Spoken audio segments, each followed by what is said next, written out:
I also didn't calculate the opportunity cost of migration later on in life, where yes, you are doing it for the future of your children, but the opportunity cost is your present. In that, what I mean is the adults in the formula, the parents, have to almost go through this entire erasure of themselves and go through this entire assimilation process to a new place, to a new culture, to new expectations.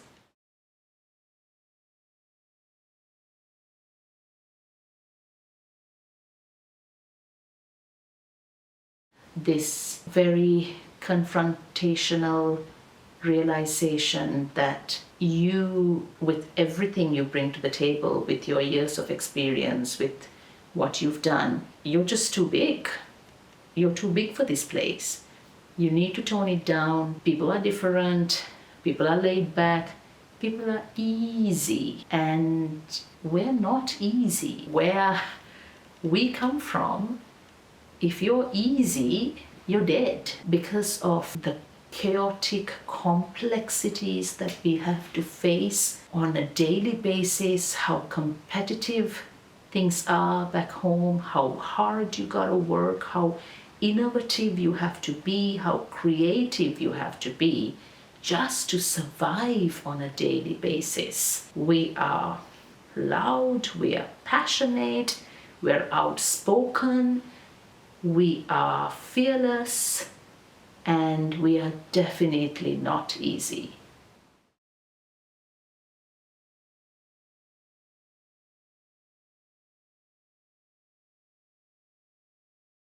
So it took about 3 months for me to realize I have to write a separate resume for each job I apply for.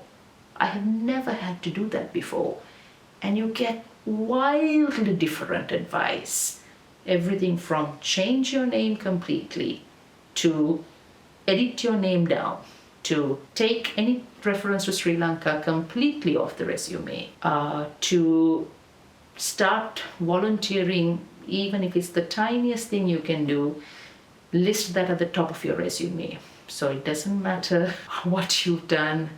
For massive global clients overseas, volunteering for 6 hours at the community center trumps it all.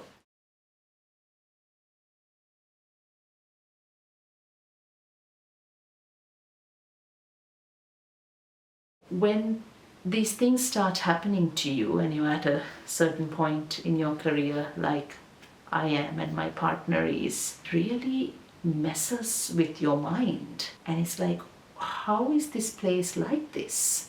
How are they successful?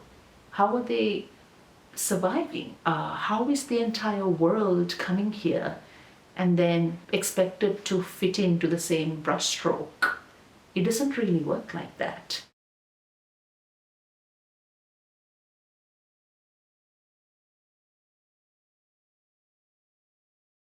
And then you hear stories of other migrants, people who came over in the 70s, people who came over in the late 90s, people who arrived 6 months before us, people who arrived 3 months after us. And what's fascinating to me is that it's the same story. It's the same story of having to come here, completely erase parts of your origin and just blend in at the start.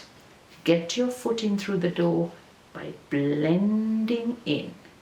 Once your foot is in through the door, then you can slowly start getting reconnected to those parts of you that are multicultural. But at the start, it's a very tightly closed door and you're left on the welcome mat. Somebody I met said it so succinctly when they said, and this person was a migrant too, she said, everyone's friendly in Adelaide, but nobody needs new friends.